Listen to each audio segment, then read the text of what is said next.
Hi friends,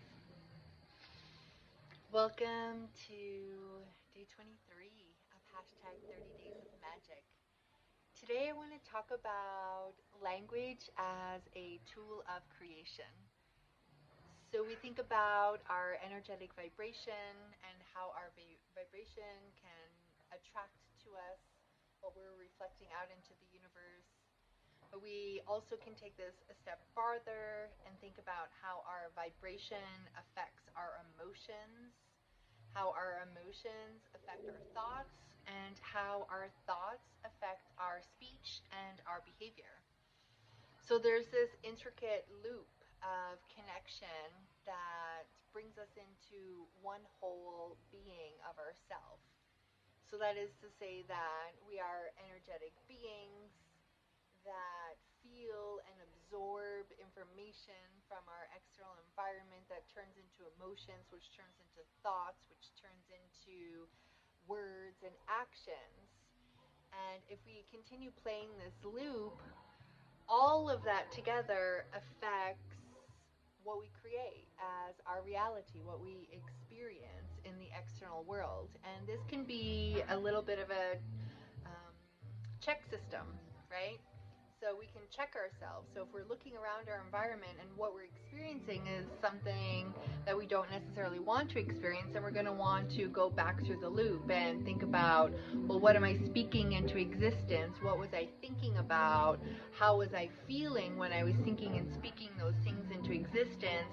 How's my vibration? Where is the misalignment in my body? And so we can use the system of thinking, understanding, feeling, to see where we're on point and where we might be getting a little off track in our creation.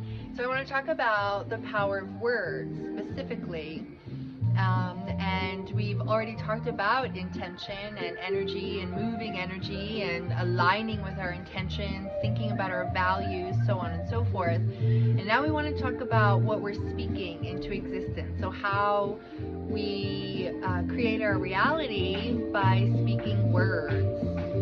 And the music just got really loud up here in Barrios. So maybe I'll just keep going and see if you guys can hear me okay. Welcome to Life in Guatemala.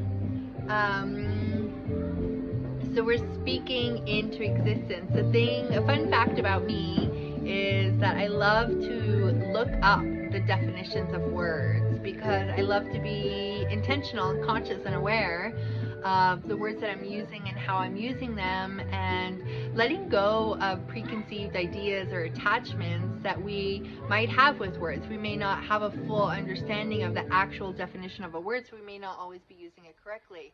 And there are some words that I feel that are just outdated and could be eradicated from our English language that really don't serve the creation of our reality. So for example, words like I'm trying, or I could, or I wish, or I should, or using the words I am unconsciously and unintentionally. I am are two of the most powerful words in our English language when we're thinking about tools of creation. So anything that we say I am is a complete embodiment that I am whatever follows out of our mouth, and that can be a tricky thing to navigate if we're not clear and intentional by what we're saying.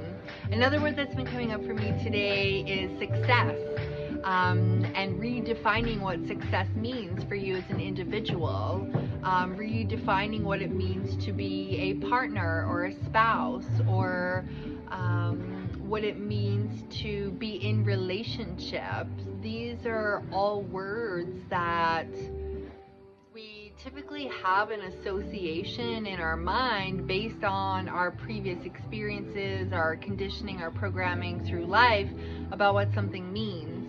And we get to change that. We get to redefine words, we get to redefine language, and we get to use words that align with what it is that we're actually meaning to say. And so today this has been coming up for me as I met with my coach this morning and had a really so amazing great session.